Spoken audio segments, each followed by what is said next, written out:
Breaking news చూస్తున్నాం. Pending లో ఉన్న హైదరాబాద్ లోక్సభ స్థానానికి బీఆర్ఎస్ అభ్యర్థిని ప్రకటించింది.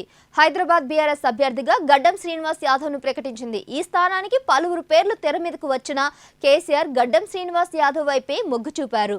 బీఆర్ఎస్ ఇప్పటికే 16 స్థానాల్లో అభ్యర్థులను ప్రకటించగా తాజా ప్రకటనతో రాష్ట్రంలోని అన్ని స్థానాలకు అభ్యర్థులను ప్రకటించింది. శనివారం 3 అభ్యర్థులను ఆ పార్టీ ప్రకటించింది. సికింద్రాబాద్ స్థానానికి పద్మరావు గౌడ్, నల్గొండ స్థానానికి కంచర్ల కృష్ణారెడ్డి, భువనగిరి అభ్యర్థిగా క్యామ మల్లేష్ పేర్లను గులాబీ బాస్ ప్రకటించారు.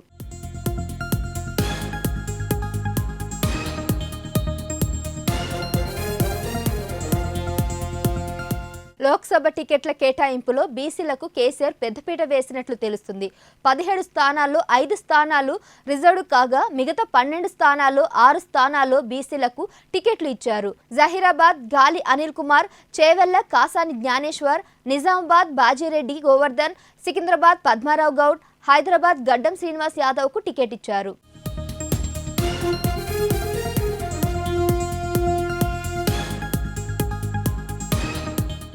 ఈ అంశంపై మరింత సమాచారం మా ప్రతినిధి ప్రశాంత్ అందిస్తారు. ప్రశాంత్, చెప్పండి, పెండింగ్ లో ఉన్న హైదరాబాద్ స్థానంలో బీఆర్ఎస్ అభ్యర్థిని ప్రకటించింది. దీనికి సంబంధించిన మీ దగ్గర ఏం సమాచారం ఉంది? బీఆర్ఎస్ పార్టీ పార్లమెంట్ ఎలక్షన్స్ కు అంటే ఎలక్షన్ సిచ్యువేషన్స్ లో దూకుడు పెంచిందని చెప్పొచ్చు.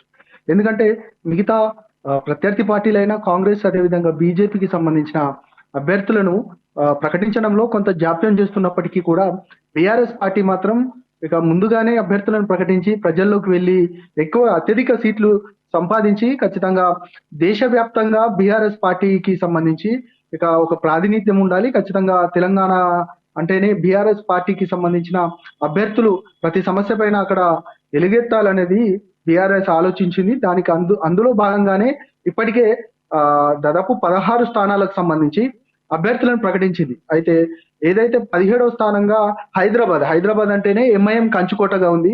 ఎంఐఎం కి సంబంధించి ఇటు బీఆర్ఎస్ ఎంఐఎం రెండు ఇక ఫ్రెండ్లీ పార్టీలుగా గత 10 సంవత్సరాలుగా కొనసాగుతున్న నేపథ్యం కనపడతా ఉంది. ఇక ఆ 10 సంవత్సరాల ఆ మిత్ర ఏదైతే బంధం ఉందో ఇక కొంత ఏంటంటే గ్యాప్ వస్తున్నట్టుగా తెలుస్తా ఉంది. ఎందుకంటే అధికారము కోల్పోయింది బీఆర్ఎస్ పార్టీ, ఇక కాంగ్రెస్ పార్టీ అధికారం చేజిక్కించుకుంది. కాంగ్రెస్ తో ఎంఐఎం కి కొంత ఏదైతే వారితో కలిసి నడవాలని ఆశిస్తున్నట్టు తెలుస్తా ఉంది. కాబట్టి వారంతా కూడా బీఆర్ఎస్ పార్టీకి కొంత దూరంగా ఉన్నట్టుగా తెలుస్తా ఉంది. ఎందుకంటే బీఆర్ఎస్ పార్టీ నాయకులు మేము ఇద్దరం ఫ్రెండ్లీ కాంటెస్టే చేస్తాము, ఖచ్చితంగా హైదరాబాద్ అయినా మిగతా ఏ సిచ్యువేషన్స్ అయినా కూడా సహాయ సహకారాలు ఉంటాయనేది కూడా బీఆర్ఎస్ పార్టీ చెప్తున్నప్పటికీ కూడా ఎంఐఎం మాత్రం ఇప్పటి వరకు ఆ ఇండికేషన్ ఇవ్వలేదు. ఎంఐఎం మేము ఎవరు అధికారంలో ఉన్నప్పటికీ కూడా మా యొక్క ఏదైతే మాకు కావాల్సిన హక్కులు ఏమైతే ఉన్నాయో హైదరాబాద్ అదేవిధంగా తెలంగాణ వ్యాప్తంగా వాటికి సంబంధించి ఖచ్చితంగా ఆ పార్టీలతో వెళ్తాము, ఖచ్చితంగా మా హక్కుల కోసం మేము ఫైట్ చేస్తాం అనేది కూడా ఎంఐఎం చెప్తున్న సందర్భం. ఎప్పుడు కూడా ఈ గత అసెంబ్లీ ఎలక్షన్స్ తర్వాత కూడా ఎంఐఎం ఎప్పుడు కూడా బీఆర్ఎస్ పార్టీతో మేము కలిసి వెళ్తాం అనేది కూడా ఎంఐఎం ఎప్పుడు చెప్పలేదు. కాబట్టి ఈ 2 అంశాలకు తెర మీదకి తీసుకొస్తూ హైదరాబాద్ కి సంబంధించి అభ్యర్థిని నిలబెట్టరు కావచ్చు, అభ్యర్థిని కాకుండా ఎంఐఎంకే ఫుల్ సపోర్ట్ ఉంటుంది కావచ్చు అని అందరూ భావించారు. కానీ అనూహ్యంగా కేసీఆర్ హైదరాబాద్ స్థానానికి మాత్రం ఇక బీఆర్ఎస్ అభ్యర్థిని ప్రకటించారు. ఏదైతే గడ్డం శ్రీనివాస్ యాదవ్ కు సంబంధించిన పేరును ఖరారు చేస్తూ అధిష్టానం నిర్ణయం తీసుకుంది. ఇక ఇప్పటికీ ఫ్రెండ్లీ కంటెస్ట్ చేస్తాము, మేము గడ్డం శ్రీనివాస్ ని పెట్టినప్పటికీ కూడా ఒకరికొకరు సహాయ సహకారాలు చేస్తామంటూ కూడా బీఆర్ఎస్ చెప్తున్నప్పటికీ కూడా ఎంఐఎం ఏ విధంగా ముందుకెళ్తుంది అనేది మాత్రం చూడాలి. దాంతో పాటు మనం చెప్తా ఉన్నాం ఇంకొక ప్రధాన అంశంగా ఇక 17 స్థానాలకు సంబంధించి 17 స్థానాలను బీఆర్ఎస్ అధిష్టానం ప్రకటించింది. ప్రధానంగా దాంట్లో 5 రిజర్వ్డ్ స్థానాలు ఉండగా 12 స్థానాలకు సంబంధించి ఒక బీసీ నినాదం అయితే తెర మీదకి తీసుకొచ్చినట్టు తెలుస్తా ఉంది. ఎందుకంటే ప్రధానంగా ఈ 12 స్థానాలలో 6 స్థానాలకు సంబంధించి బీసీలనే ఎక్కువగా అత్యధిక అభ్యర్థులుగా ప్రకటించి అధిష్టానం ఇక బీసీల యొక్క మన్నలను పొందాలి, బీసీల యొక్క ఎక్కువగా అంటే గత ఎన్నికలలో బీసీలు కొంత మాకు దూరం అయ్యారనే ఒక భావన బీఆర్ఎస్ పార్టీకి ఉన్నది.